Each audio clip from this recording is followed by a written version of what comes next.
A segunda seção da doutrina da essência é o aparecimento, que é a existência enquanto é o ser essencial.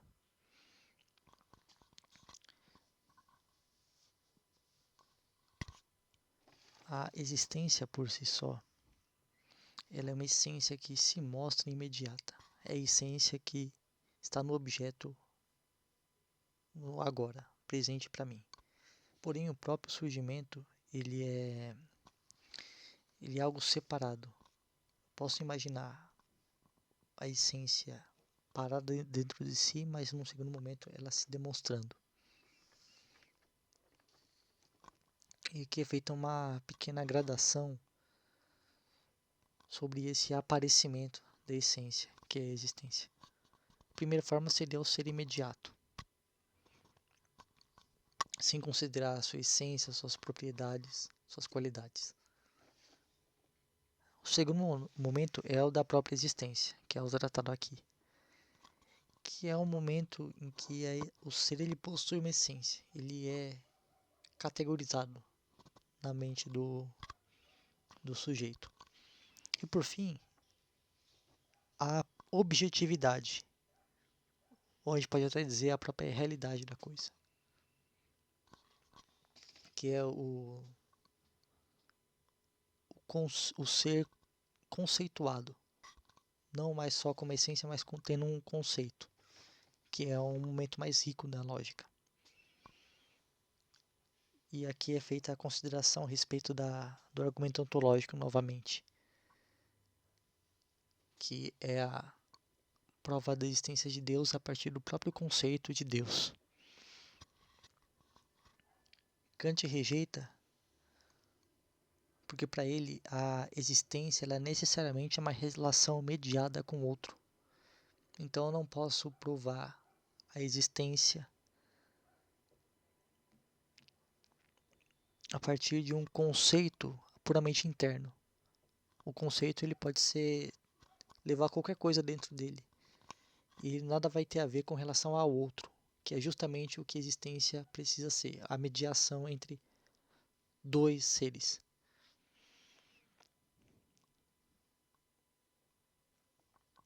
E assim é dito no próprio texto que esse assunto será tratado dessa forma, o conceito como tendo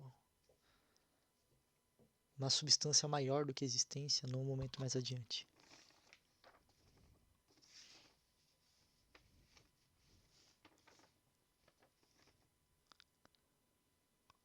A coisa, ela foi o último momento da sessão da essência como reflexão, e que ela é retomada. Primeiramente com uma coisa que contém propriedades, que ela é uma mediação interna dessas várias propriedades. No momento seguinte, a coisa em si, ela é mediada e inessencial, porque é uma separação. A coisa em si, ela é o essencial, mas a existência, a aparição externa dela é mediada com essa coisa em si e é, portanto, inessencial.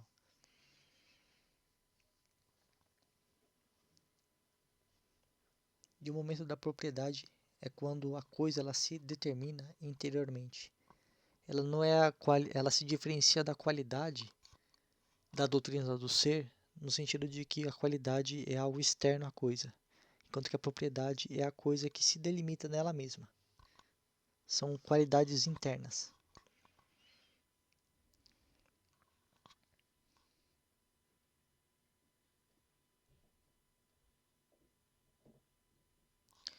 E aqui é uma pequena contraposição com relação ao idealismo em geral.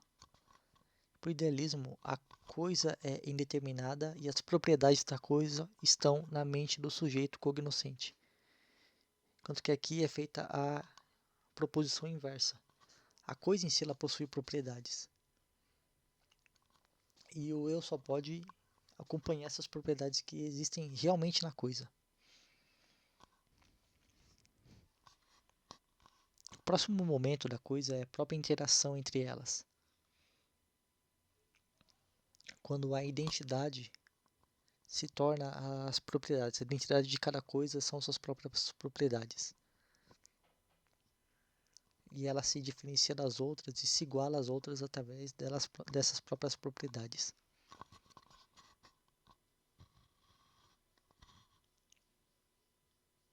Outro momento da existência é o consistir em matérias. Que a matéria ela seria esse substrato das propriedades, diferenciando um meio puramente lógico da coisa com algo que teria um substrato indiferente e seria objeto da colocação dessas propriedades. Portanto, teria um prédio de 3 andares. O primeiro, mais interno, seria a coisa em si.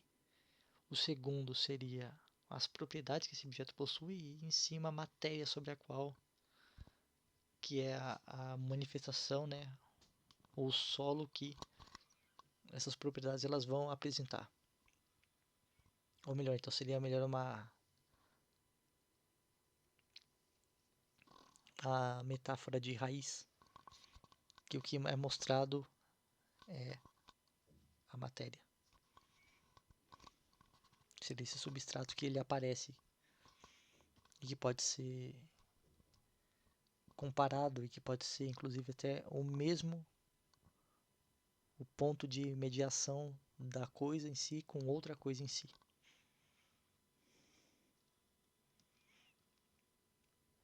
É feita uma observação sobre um pequeno paradoxo que existe na concepção da matéria, que me lembrou muito a concepção do Demócrito e dos paradoxos de Zenão. Que se eu imagino a matéria como sendo constituída de infinitas partículas, se eu for imaginar cada uma dessas partículas, imaginá-las interagirem entre si, vai ter um espaço vazio entre elas. E esse espaço, ele obviamente não é nada, ele é alguma coisa. Então, portanto, essa própria coisa seria constituída de matérias, que por sua vez seriam constituídas de infinitas partículas, e assim sucessivamente. Eu não chegaria a uma partícula indivisível. Demócrito responde assim que é um átomo, ele é indivisível, ele é a divisão mais simples da matéria. E a partir dele não é possível ir além.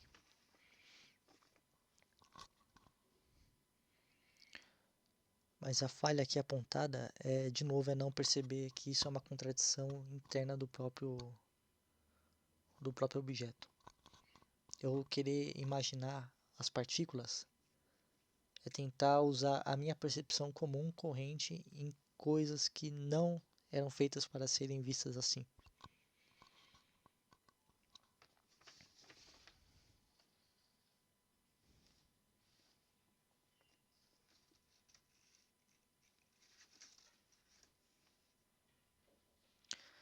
O próximo momento da sessão do aparecimento é homônima, é o próprio aparecimento. Nele, a existência ela se mostra refletida. Ela não é mais a imediatez da existência,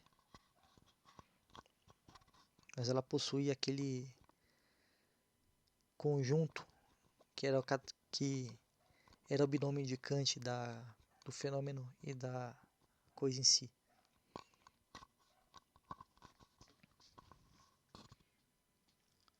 O seu primeiro momento seria a lei do aparecimento, que enquanto um objeto ele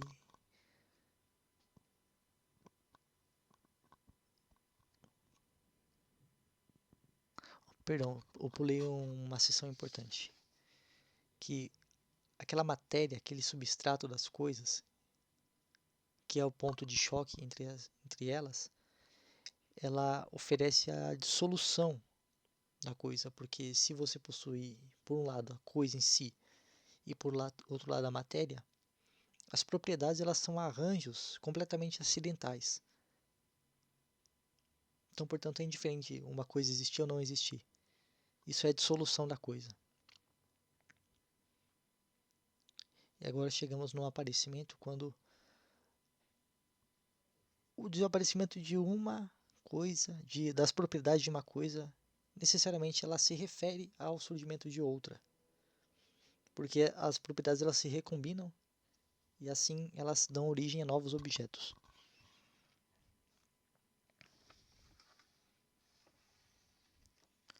O próximo momento do aparecimento seria o mundo que aparece e o mundo que é em si.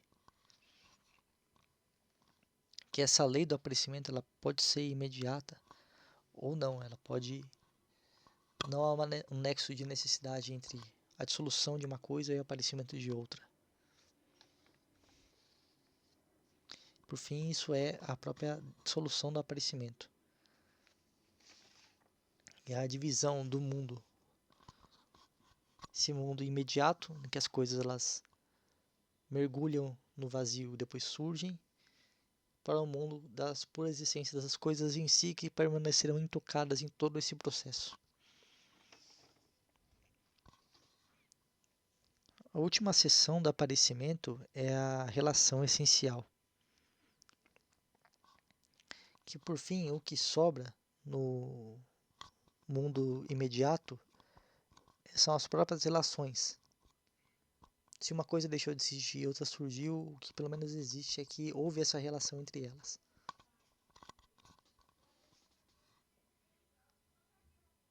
E uma manifestação dessa relação são as forças, que ela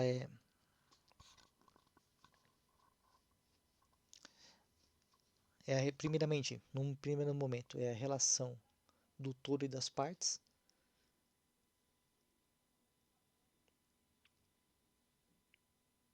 que é a relação simples e mais autoevidente, que eu só consigo definir o todo pelas partes e as partes pelo todo. Uma é a unidade simples e a outra é a multiplicidade. Uma depende da outra.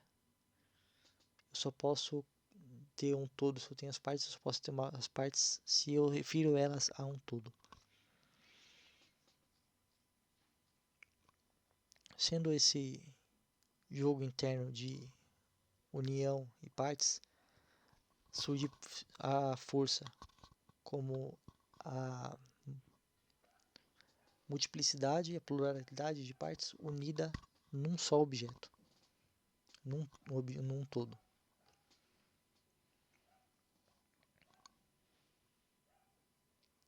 E essa força, ela primeiramente ela parece ser algo externo. Ela parece ser algo que foi posto sobre ela.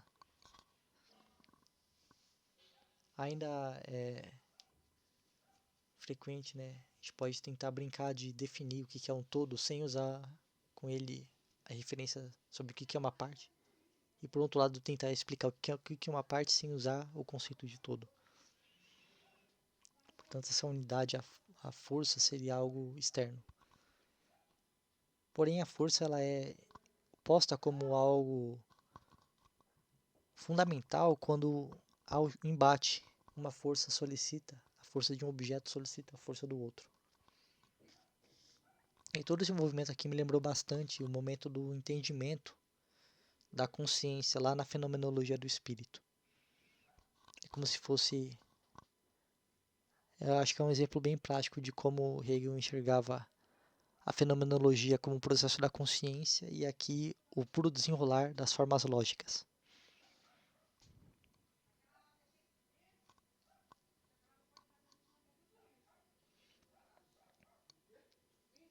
Porém, como o objeto ele apresenta força sendo solicitada a força de outro, o outro também apresenta essa força não a partir do nada, mas porque ele possui uma força interna. E aquela força interna do sujeito que foi solicitado não é meramente um embate, ele já possuía uma força internamente. Então, o externo e o interno eles são equivalentes, e essa é a infinitude da força. Assim surge o último momento do aparecimento e consequente do último momento da relação essencial e, consequentemente, ao último momento do aparecimento enquanto seção, que é a relação do interior com o exterior. Que eles são, num primeiro momento, indiferentes, mas o interior ele se demonstra como exterior, porque se eu penso em exterior vazio, eu posso observar, dissolver o objeto no que ele está inserido, não percebendo as diferenças que ele possui. Por outro lado, se eu penso um objeto apenas como interno, ele é algo vazio, carente de existência. Então, quanto mais eu enxergo a interioridade de alguma coisa, eu preciso enxergar também a exterioridade dela.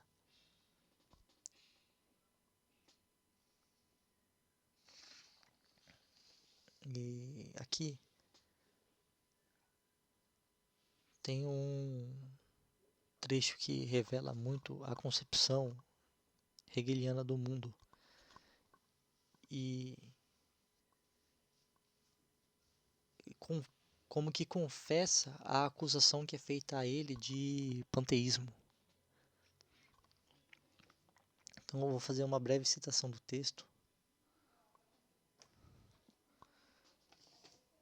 No momento que ele fala sobre a coisa como sendo essa mediação do interior e do exterior. Se eu trato o interior e o exterior apenas como o todo e as partes como meros conceitos vazios, eu entro em contradições. Nesse caso, más contradições, em tese. Porém, se a coisa como foi o produto da essência como reflexão e que foi o ponto de partida do aparecimento, ela é esse meio termo do interno e do externo, como algo que subsiste e que é ao mesmo tempo ambas e ao mesmo tempo não é o ponto de encontro entre elas.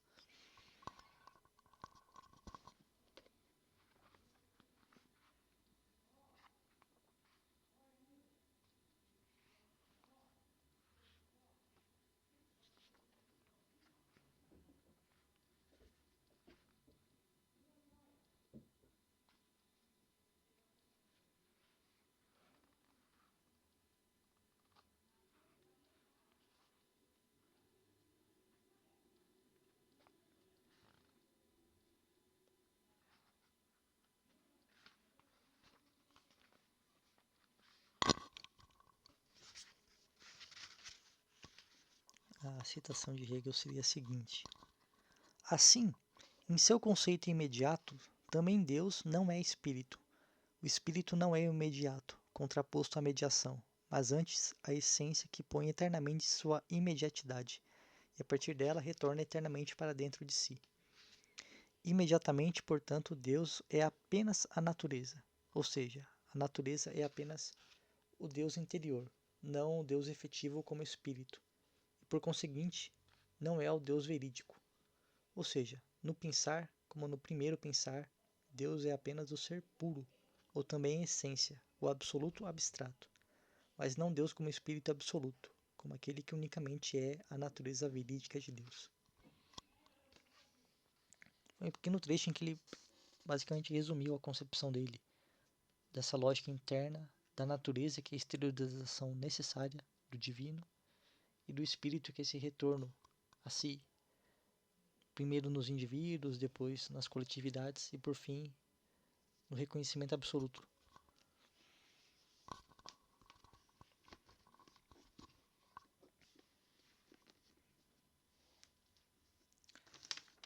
Assim, o interno e o externo são ambos momentos necessários e que estabelecem uma ligação sobre a qual, quanto mais algo é interior, mais essa coisa é exterior. Então, quanto mais eu decantei claramente a essência de uma coisa, mais ela age exteriormente. Por fim, ela é um ser efetivo, que seria a próxima sessão.